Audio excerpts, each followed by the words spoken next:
Live from your drive with Domino's, official food of everything. We are inside police headquarters this afternoon. My name is Ian Shepherd. Don't worry, I'm not being arrested. It's all part of the launch of the police's Christmas anti-drink drug drive campaign. Introduce yourself, sir. Hello, I'm Sergeant Adam Dawson. I'm one of the Tactical Operations Sergeants based here at Blackpool. Okay, what we're going to do, why have we come inside? We've come inside because the weather's awful outside, and also to have a look at the field impairment test that supports drink and drug drive analysis. We've gone through some procedures already today, and this is one of the final parts of the test that we will do.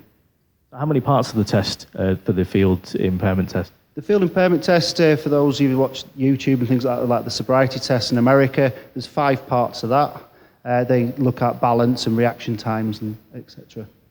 My balance is rubbish anyway, so this could be quite fun. That's why we brought you to a tight corridor. Right, come on, Len, let's do step 1. Okay, step 1 would be a pupil test. I would look into your eyes, I'd measure them with a card, and then we'd look at the pupillary reaction of your eyes. Obviously, with artificial light, it's slightly different, but out on the street, it'd be easy to do that. Then the next test would be a Romberg balance test, is what it's called. And that's basically where I would ask you to stand with your feet together. In a second, we'll go for it. Stand with your feet together. I'd ask you to lean your head back slightly, and then I'd ask you to shut your eyes. Okay? I'm going to do this now, right? Once you've done that, I'd like to ask you to count in your head to 30 seconds. All right. Whenever you're ready, if you keep your feet together. Feet together, eyes tilt closed. Your head slightly back, and then start to think 30 seconds. Okay. 28, 27. Oh, sorry.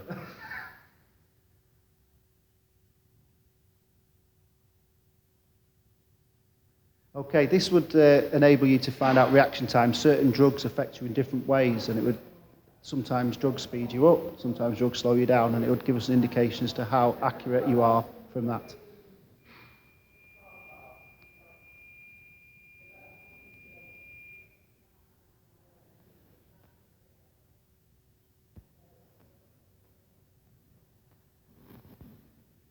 Now? Now, how long was that? 30 seconds. Good answer. Okay, yeah, 32 seconds, that's well within the times. 32 seconds will be well within the times. We have our people just fall asleep like that from various impairments.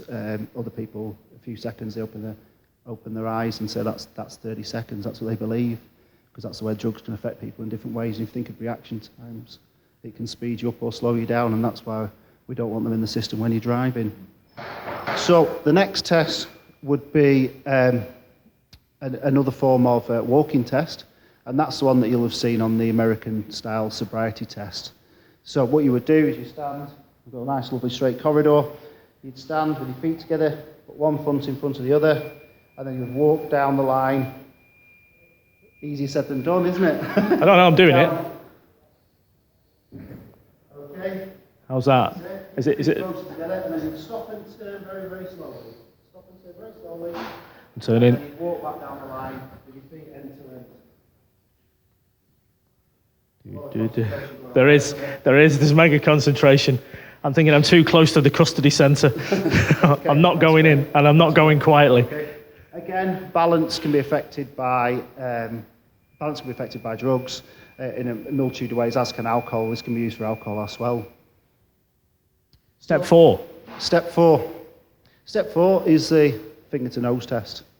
Okay? So, nice and easy. I'll probably have to hold your microphone for you in a second. But all right. You'll be stood like this. Yep. I want you to hold your fingers pointed like this. Hold your hands out. When I say so, you tilt your head back. And when I say left hand, you'll put the left hand on the tip of your nose. And right hand. Okay? You hold the microphone. I will do. Thank you. So, whenever you're ready, just tilt your head back slightly. Your left hand.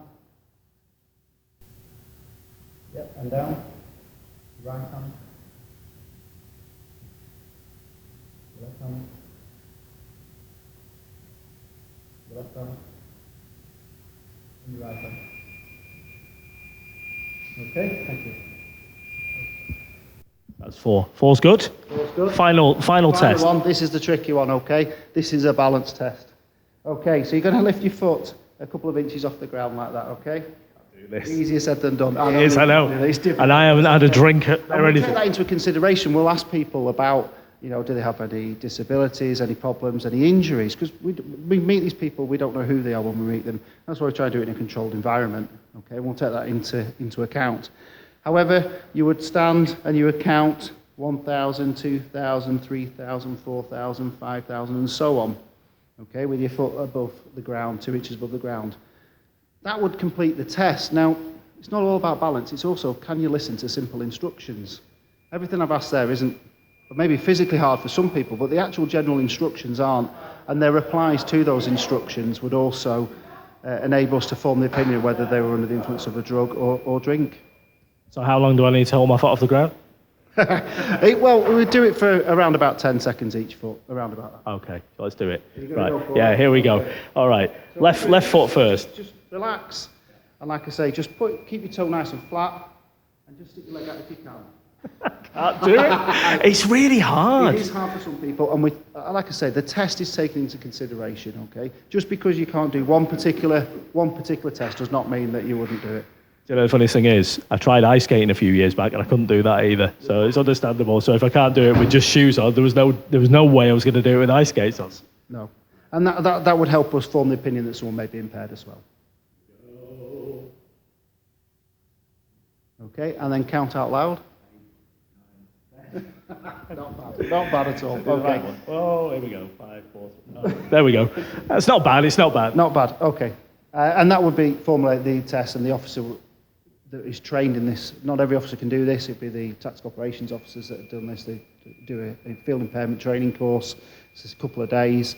However, they learn about all the effects of drugs and drink on the body, the mind, and that's how they formulate their opinions in relation to the test.